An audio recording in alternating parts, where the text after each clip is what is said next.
बहुत समय हुए वातुसी नामक मल्लाह चिल्का नामक झील में नाव चलाने का काम करता था। यात्रियों को झील के इस पार से उस पार पहुंचाकर उससे जो आय होती थी उसी से वह अपना जीवन यापन किया करता था। वह बड़ा ही भोला भाला कुशल मल्लाह था। एक बार आंधी तूफान के साथ बड़ी जोर की बरसात हो रही थी। बड़ा ही खतरनाक मौसम था। झील का पानी उफान ले रहा था। वातुसी ने ऐसे भयानक मौसम में नाव चलाना उचित नहीं समझा, अतः वह नाव को झील के किनारे एक पेड़ से बांधकर अपनी झोपड़ी में जाकर लेट गया। तभी गांव का धूर्त पुरोहित झील के किनारे पहुंचा। उसे झील के उस पार से किसी यजमान के यहाँ से न्योता मिला था। इतने भयानक मौसम में भी वह अपना लालच न त्याग सका और घर से निकल पड़ा। वह हर हाल में उस पार पहुंचना चाहता था, इसलिए नाव के पास वातुसी को न देखकर वह उसकी झोपड़ी की ओर चल पड़ा। झोपड़ी में वातुसी को आराम करते हुए देख वह उसे झिड़कते हुए बोला, तू यहाँ आराम कर रहा है मूर्ख, चल उठ, मुझे उस पार जाना है। पुरोहित जी, इस तूफान में झील के पार जाना समझदारी नहीं है। बीच झील में अगर नौका उलट गई तो जान के लाले पड़ जाएंगे। परंतु पुरोहित बहुत लालची था। उसने सोचा अगर वह यजमान के यहाँ न पहुँचा तो नुकसान हो जाएगा। वह वातुसी पर पंडिताई का रुआब झाड़ते हुए बोला, पुरोहित की बात मानोगे तो सुखी रहोगे। नौका में मेरे रहने से तुम्हारा कोई अनिष्ट नहीं हो सकता। चलो जल्दी करो, मुझे देर हो रही है। वातुसी भोला भाला था। वह जल्दी ही पुरोहित के बातों में आ गया। उसने उठकर कहा, महाराज आप बात तो ठीक है, पर कुछ हो गया तो मुझे दोष मत दीजिएगा। तुम निश्चिंत रहो, कुछ नहीं होगा। अब मल्लाह विवश हो चुका था, अतः उसने अपना पारिश्रमिक तय कर लेना उचित समझा। वह झिझकते हुए बोला, आप देख रहे हैं कितनी तूफान बरसाती मौसम है, फिर भी मैं आपको झील के पार पहुंचा दूंगा, पर मुझे मिलेगा क्या? पुरोहित अव्वल दर्जे का धूर्त था। वह बोला, अरे भाई, पुरोहित के पास ज्ञान के अलावा तो कुछ और होता ही नहीं है। मैं तुम्हें ज्ञान की 2-4 ऐसी बातें बताऊंगा जिससे तुम्हारा जीवन धन्य हो जाएगा। वातुसी पुरोहित की बात सुन मन ही मन कुढ़ कर रह गया। डर के मारे वह कुछ नहीं बोला। वह जानता था कि पुरोहित जादू टोना जानते हैं। अगर उसने चू चपड़ की तो वह मंत्र फूंक कर उसे कहीं का नहीं छोड़ेगा।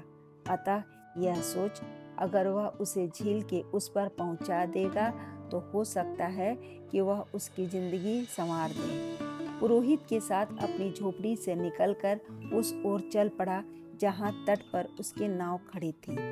तट पर पहुंचकर वातुसी ने अपनी नाव को पेड़ से खोल झील में उतार दिया। पुरोहित झट से नाव में बैठ गया और बहुत खुश था कि बातों के जाल में फंसाकर उसने वातुसी को बेवकूफ बना दिया, जबकि सीधा साधा वातुसी उसकी बातों से प्रभावित होकर नौका खेने लगा। हालांकि बरसात और तूफान की वजह से नौका जोरों से हिल रही थी, लेकिन वातुसी एक कुशल मल्लाह था। वह सतर्कता से नौका खे रहा था।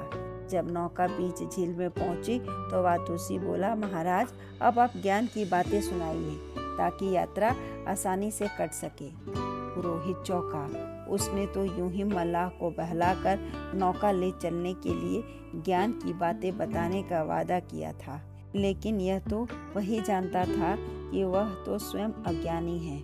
उसे भला क्या ज्ञान की बातें बताता। अतः वह सिर खुजलाने लगा। फिर कुछ सोचकर बोला, क्यों भाई, तुम परमेश्वर का नाम जपते हो?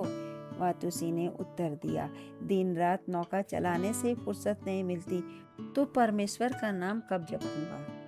तब तो तुम्हारे जीवन ही व्यर्थ है। तुम अपने जिंदगी का 1/3 भाग बर्बाद कर दिए हो। वातुसी चिंता में पड़ गया। पुरोहित ने फिर पूछा, तुम्हें कुछ हिसाब किताब करना आता है? नहीं। पुरोहित ने फौरन कहा, ओहो, इसका मतलब तो यह हुआ कि तुमने अपनी जिंदगी का 2/3 भाग यूं ही बर्बाद कर दिया है। अब बाकी की जिंदगी को संवारना तो मुश्किल है। वातुसी समझ गया कि पुरोहित को ज्ञान की कोई बातें नहीं आती। वह सिर्फ उसे बेवकूफ़ बना रहा है। इस पर भी वातुसी ने कोई जवाब नहीं दिया और चुपचाप नौका खेने लगा। पुरोहित की बातों ने उसे बड़ी ठेस पहुंचाई थी, इसलिए उसका मन विचलित था। वह पाखंडी पुरोहित को सबक सिखाना चाहता था। अचानक तभी पानी की एक तेज लहर सी उठी और वातुसी की नौका थपेड़े खाने लगी। डर के मारे पुरोहित चीख उठा, अरे वातुसी, नौका संभाल।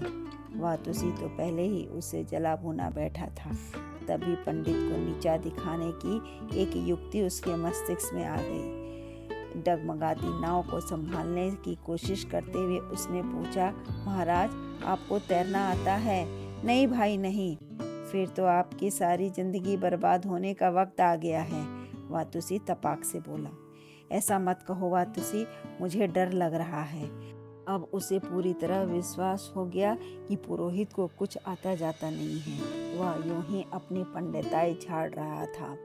तभी एक तेज लहर और उठी। इस बार वातुसी नाव संभाल नहीं सका। नाव पानी में उलट गई। बचाओ बचाओ! पुरोहित पानी में हाथ पांव मारता हुआ चिल्लाया। उसे इस प्रकार रोते चिल्लाते देख वातुसी को उस पर दया आ गई। वह एक अच्छा तैराक भी था। वह पुरोहित को बचाकर किनारे पर ले आया। पुरोहित पूरी तरह हाँफ रहा था। उसकी हालत पर मल्लाह वातुसी हंसकर बोला, तुम तो कह रहे थे कि तुम्हारे रहते कोई अनिष्ट नहीं हो सकता, तो फिर यह क्या हुआ? अगर मैं तुम्हें नहीं बचाता तो तुम अवश्य मारे जाते। मैं बहुत शर्मिंदा हूँ वातुसी, पुरोहित से झुकाकर बोला। मैं पाखंडी हूँ, मैंने तुम्हारे साथ धोखा किया है।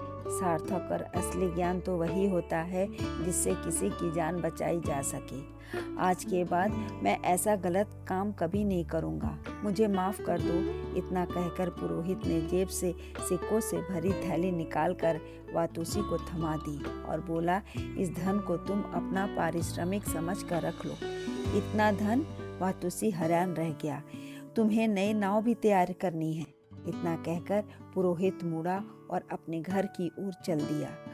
वह मौत के आगेश से वापस आया था और वहां से उसे वही वातुसी खींच कर लाया था जिसे वह अज्ञानी और मूर्ख समझ रहा था। इस घटना ने उसका हृदय परिवर्तन कर दिया था।